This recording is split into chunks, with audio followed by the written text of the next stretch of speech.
Χαίρετε. Μιχάλης Βιδάλης, αρχιτέκτον μηχανικός και πολιτικός μηχανικός. Σήμερα θα δούμε τι θα πει bespoke αρχιτεκτονική, ένα πεδίο στο οποίο έχουμε δυναμική παρουσία. Πρόκειται για τον σχεδιασμό κτηρίων ή χώρων οι οποίοι είναι πλήρως εξατομικευμένοι και προσαρμοσμένοι στις συγκεκριμένες ανάγκες, επιθυμίες ή τρόπο ζωής ενός συγκεκριμένου πελάτη ή χρήστη. Είναι το αντίθετο του έτοιμου ή off the shelf. Η σύγχρονη καταναλωτική κοινωνία είναι ακριβώς έτσι. Από τη βιομηχανική επανάσταση και μετά ουσιαστικά έχουμε μαζική παραγωγή αγαθών, έχουμε προϊόντα τα οποία είναι χρηστικά λειτουργικά, δηλαδή για τις μάζες, αυτό που λέμε και πάλι off the shelf.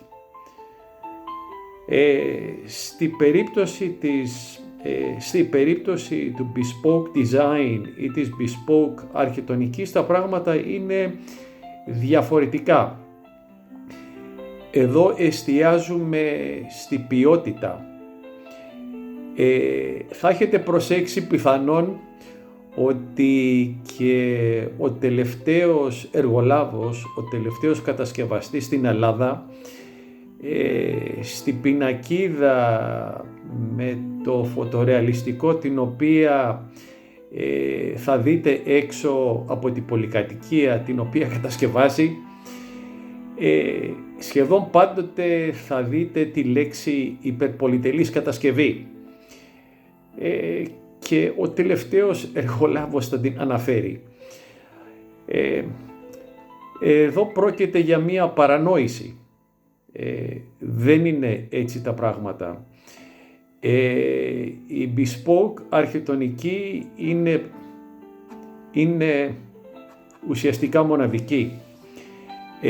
Δίνει έμφαση στη δημιουργία μιας μοναδικής στο είδος της κατασκευής, με προσοχή στη λεπτομέρεια, στη λειτουργικότητα και στην αισθητική, αντικατοπτρίζοντας την προσωπικότητα του ιδιοκτήτη.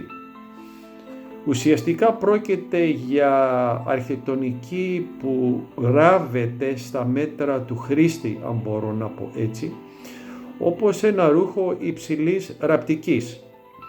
Ένα ρούχο υψηλής ραπτικής δεν είναι κάτι το οποίο θα πάρεις off the shelf, δηλαδή δεν θα μπεις μέσα σε ένα μαγαζί και θα το αγοράσεις από το ράφι, από την κρεμάστρα. Στην περίπτωση του bespoke design, στην περίπτωση της bespoke αρχιτεκτονικής, το τελικό αποτέλεσμα είναι ένα έργο υψηλής αισθητικής αλλά και αυξημένης άνεσης, ευελιξίας και διαχρονικής αξίας για τον ιδιοκτήτη.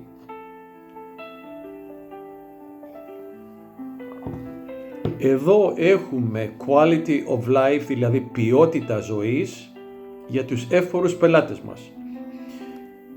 Όπως είναι αυτονόητο, ένα έργο bespoke αρχιτεκτονικής είναι ιδιαίτερα απαιτητικό και χρονοβόρο. Συνεπώς έχει αισθητά υψηλότερες αμοιβές. Λογικό δεν είναι? Όμως το τονίζω, μελλοντικά αυτά τα έργα έχουν υψηλή αξία μεταπώλησης αλλά και υψηλή αξία μίσθωσης.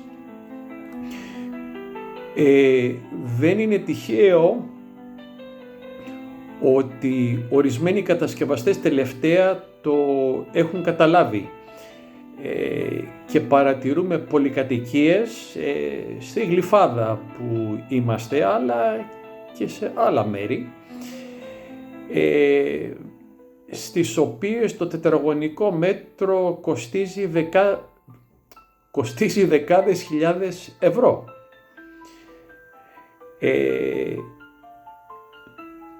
Επομένως, ένας κατασκευαστής δεν έχει επιδιώξει τυχαία να σχεδιάσει ένα bespoke κτίριο. Δεν το σχεδιάζει αυτός βέβαια, αλλά το αναθέτει σε γραφεία σαν εμάς. Θα τα λέμε συχνά, απαντάμε σε κάθε σχόλιο σας. Από το γραφείο μας και από εμένα προσωπικά σας εύχομαστε καλά σχέδια. Χαίρετε.